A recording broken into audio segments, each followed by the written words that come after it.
আপনি কি জানেন যে সবথেকে বা সবচেয়ে বিপজ্জনক মানুষ কোনটি বা কে? তবে শুনুন, যে সবচেয়ে চুপচাপ থাকে, গভীরভাবে কাউকে আঘাত করে না, আবার গভীরভাবে খেয়ালও রাখে, কিন্তু সব কিছু সে ধিকে ধিকে প্রতিটা আঘাত কিন্তু মনে রাখে। সে কিন্তু প্রতিশোধ নেয় না, কারণ সে জানে সময়ই সব থেকে প্রতিশোধের দাতা, বলা যায় যে সেরা জবাবদাতা।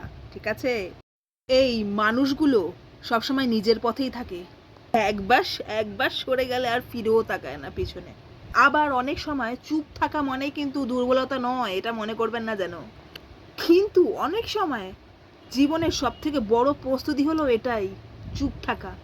ঠিক আছে, আবার বলা যায় এটাই জীবনের চুপ থাকাটা সবচেয়ে বড় সঠিক প্রস্তুতি।